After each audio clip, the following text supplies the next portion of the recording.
Nous voulons l'indépendance, pas parce que nous soyons des racistes, non, parce que nous sommes des Africains, des hommes africains, un peuple africain qui réalise aujourd'hui son droit à être indépendant, souverain, tout en ayant des rapports avec les autres peuples. Tu aurais certainement remarqué ce bonnet sur la tête de la plupart des activistes jeunes révolutionnaires africains, des activistes de tous les pays, en tout cas francophones, lusophones, voire même anglophones, portaient ce bonnet-là. Certainement, tu t'es posé la question, pourquoi ces jeunes activistes portent-ils ce bonnet? Ce bonnet avec ses traits, ses bandes dessinées en forme de zigzag. Eh bien, je vais t'en parler dans cette vidéo. Eh bien, ce bonnet, c'est un bonnet qui rend hommage au leader indépendantiste de la Guinée-Bissau, en l'occurrence Amilcar Cabral, mort à Conakry en 1973 à l'âge de 49 ans. Je vais te parler dans cette vidéo de sa vie, de son histoire. Ce bonnet a une histoire. C'est un bonnet qui a été créé en 1812 en République tchèque, dans une usine dénommée Fesco, qu'Amilcar Cabral lui-même a pu visiter dès 1961 avant sa mort. Mais je ne suis pas en train de te parler de l'histoire de ce bonnet. C'est pas ce qui nous intéresse dans cette vidéo. Ce qui nous intéresse dans cette vidéo, c'est le pourquoi la jeunesse africaine en général porte-t-elle ce bonnet à chaque fois qu'il y a des mouvements de manifestation, de revendication et des questions d'autonomie, de questions de souveraineté. Ce n'est pas l'histoire de ce bonnet que je voulais te parler, mais de celui pour qui il est aujourd'hui porté, en l'occurrence Amilcar Cabral. Voilà la raison pour laquelle aujourd'hui on l'appelle le bonnet Cabral, symbole de la lutte ouvrière, symbole de la lutte des personnes qui veulent sortir de toute forme de domination. Alors, l'histoire d'Amilcar Cabral, et c'est tout de suite. De son vrai nom, Amilcar Lopez da Costa, connu également sous le nom d'Abdel Diassi, était né d'un père capverdien et d'une mère bissau-guinéenne le 12 septembre 1924 à Bafata, en Guinée-Bissau. C'était un ingénieur, un homme politique, un agronome et un écrivain à la fois. Alors que le Cap-Vert, le pays d'origine de son père, était frappé par une vague de famine dévastatrice, occasionnée par la sécheresse, entraînant la mort de plus de 50 000 civils entre 1941 et 1948, Amilcar Cabral décide de se rendre à Lisbonne, au Portugal, dans le but ultime de lutter contre ce fléau dévastateur qui était en train de faire tomber la nation capverdienne, qui était en train d'affamer tout un peuple. Il décida d'aller faire une étude d'agronomie jusqu'en 1952, date à laquelle il termina ses études. Mais entre-temps, il fit la connaissance d'un nombre incalculable de militants africains, des militants afro de la diaspora noire vivant au Portugal, qui étaient clandestinement en train de s'organiser pour reconquérir l'indépendance de leur pays d'origine et sortir leur pays du joug colonial portugais. Bon nombre parmi eux d'ailleurs seront de très grands leaders indépendantistes dans les pays lusophones de l'Afrique occidentale et australe. Et parmi eux, on peut citer entre autres Mario Pinto de Andrade, Agostinho Neto, Viriato da Cruz, qui sera d'ailleurs le tout premier ministre du MPLA, le mouvement populaire pour la libération de l'Angola. Il y a aussi celui du Frelimo, le Front pour la libération de la Mozambique, etc., etc.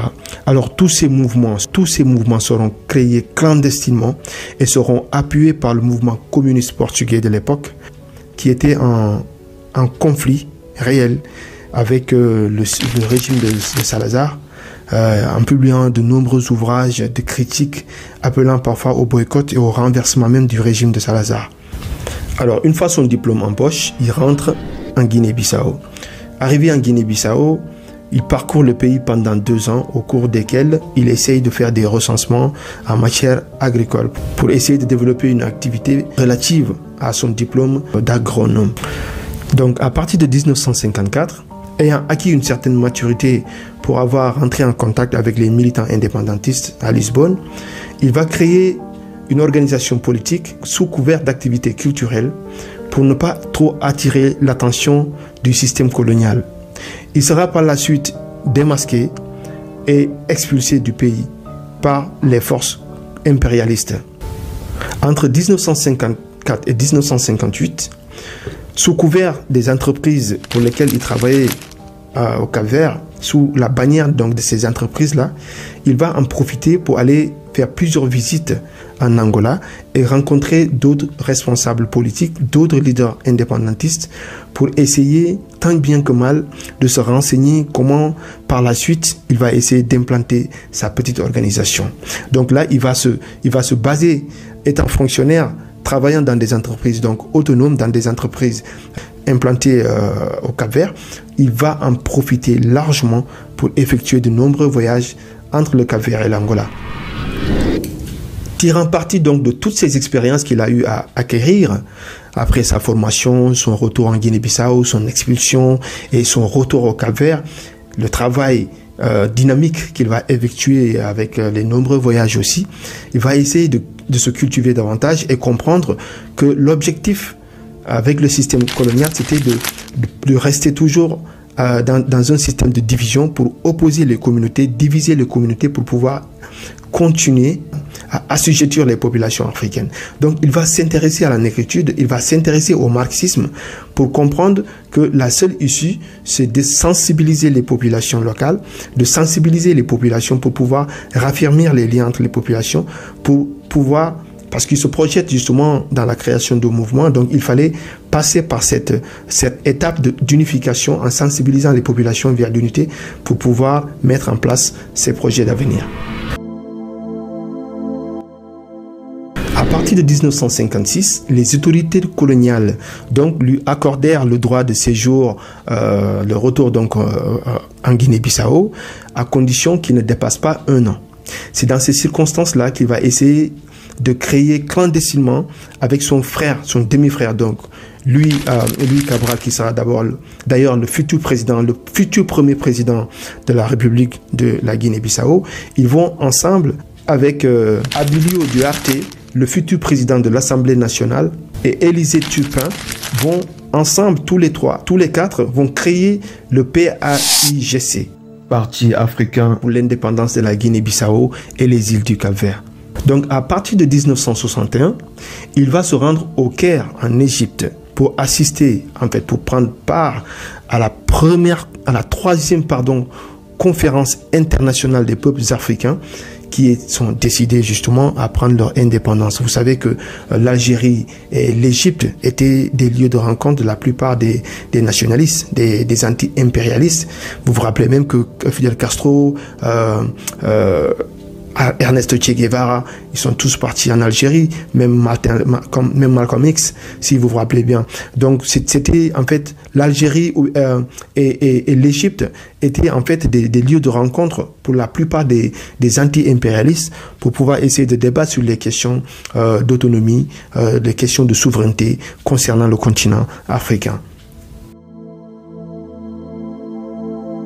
Alors, vers la fin des années 62, début 63, Amilcar Cabral finit par comprendre qu'avec le système impérialiste colonial, que la négociation pacifique n'allait pas résoudre les problèmes, les questions de libération des îles du Cap-Vert et de la Guinée-Bissau. Il décida donc dès 1963 à recourir à la rébellion armée en créant des bases militaires. Il va donc fonder des bases militaires partout. Il va, par exemple, fonder une base militaire très très solide en Guinée-Conakry et une base militaire au sud du Sénégal, notamment en Casamance, pour lancer des opérations de guérilla offensives, très donc offensives, contre l'armée coloniale qui va finir par reculer. L'armée coloniale va finir par abdiquer. L'armée coloniale portugaise donc va fuir, elle va reculer, jusqu'à ce que Amilcar Cabral parvient dès 1966 à contrôler 50% du territoire bissau-guinéen des mains de l'empire colonial portugais. Viva popoli portugali e guinéens! Viva unità di lotta! Viva camarades! Dans la colonne que nous accompagnons, le commissaire politique organise un grand meeting.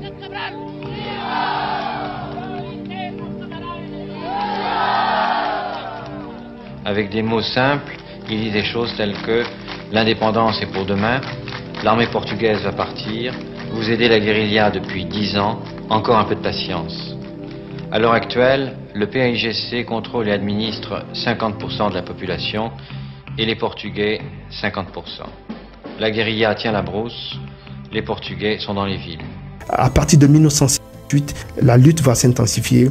Il finira par conquérir 70% du territoire bissau-guinéen et fit reculer l'armée coloniale jusqu'à arriver, jusqu'à même à changer les structures politiques et administratives de toutes les régions conquises et instaure des comités révolutionnaires dignes de Damiel Cabral, justement pour mettre en place de nouveaux systèmes sur la base de la liberté, développant des structures locales pour permettre aux citoyens de vivre tranquillement sans se sentir offensés, sans se sentir esclavagisés, sans se sentir dominés par un quelconque colon venu de l'étranger.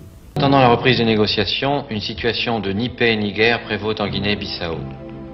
Les opérations sont virtuellement suspendues des deux côtés, mais alors que les Portugais attendent retranchés dans leur base, les maquisards continuent de sillonner les zones libérées et maintiennent le contact étroit avec la population. Ils s'arrêtent dans chaque village et expliquent aux paysans les dernières consignes du PAIGC, du parti. Mais comme on dit souvent, c'est la lutte qui libère. Il va lancer des mouvements diplomatiques. Il va lancer des stratégies diplomatiques jusqu'à ce que son mouvement soit connu sur le plan international, jusqu'à ce que son mouvement soit validé par la communauté internationale, par les Nations Unies, qui lui reconnaissent le droit de déclarer la guerre aux colons pour pouvoir reconquérir son pays. Et donc le mouvement finit par être accepté, par être validé par les Nations Unies dès 1972. Les Nations Unies donc vont finir par exemple par faire une déclaration qui va marquer le monde en ces termes. Le PAIGC est véritable et légitime.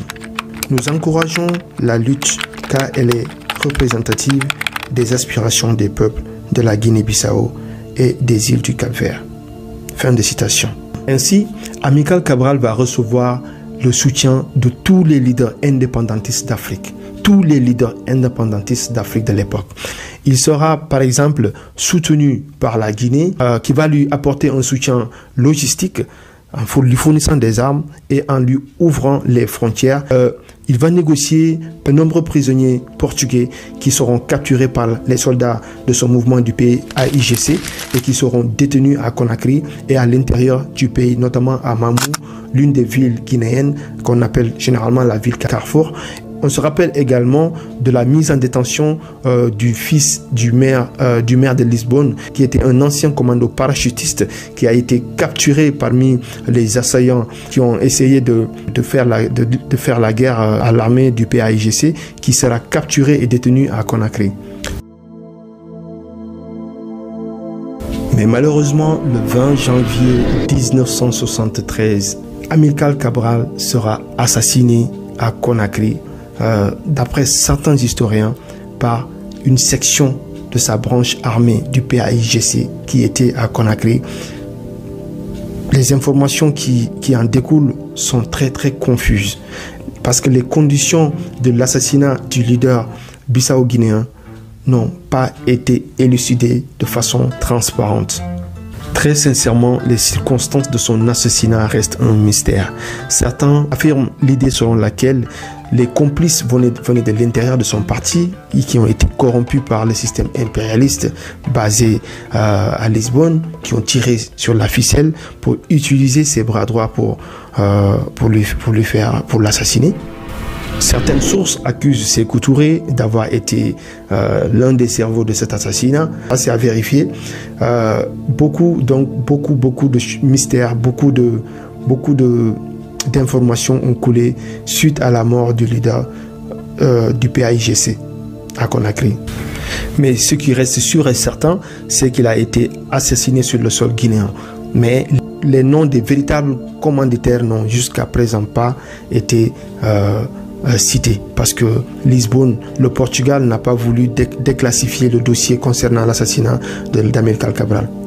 Alors c'est la petite histoire que je voulais affilié à ce bonnet qui porte aujourd'hui le nom de bonnet Cabral.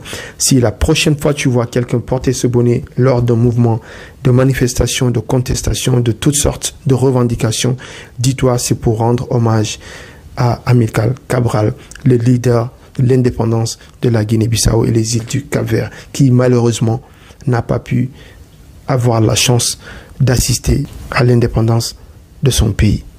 Si tu as aimé cette vidéo, partage-la dans tes groupes et je te dis à très bientôt.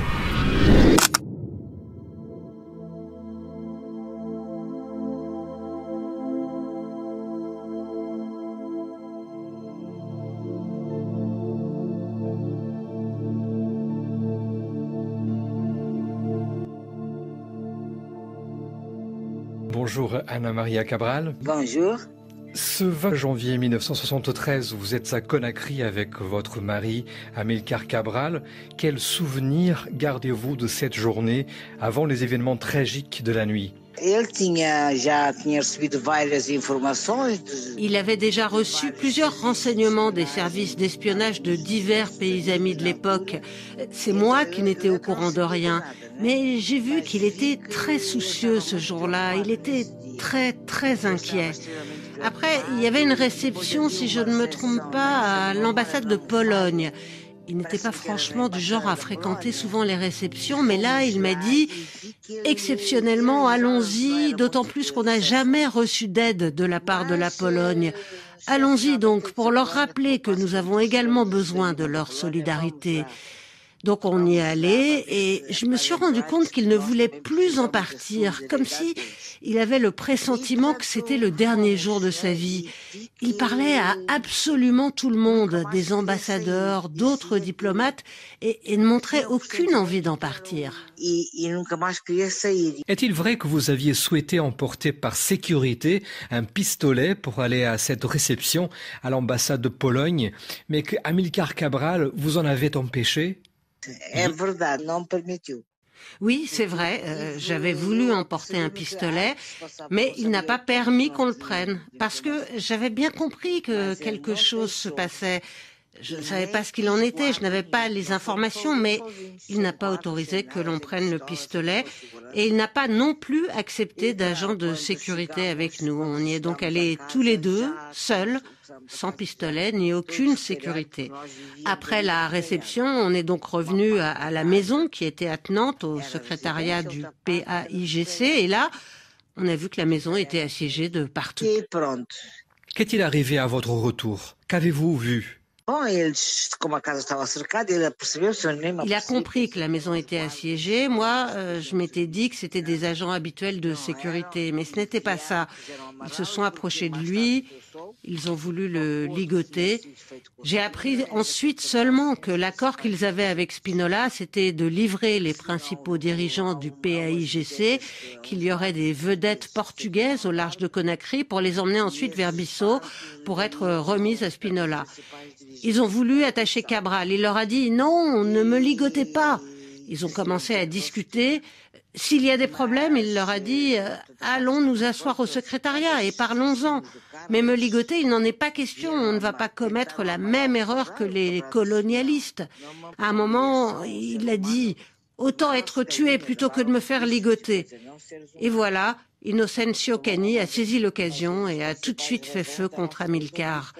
Je ne me souviens plus exactement du nombre de coups de feu qu'il y a eu en tout, si ce n'est que le rapport d'autopsie avait fait état de 8 ou 9 balles en tout sur son corps, enfin il me semble.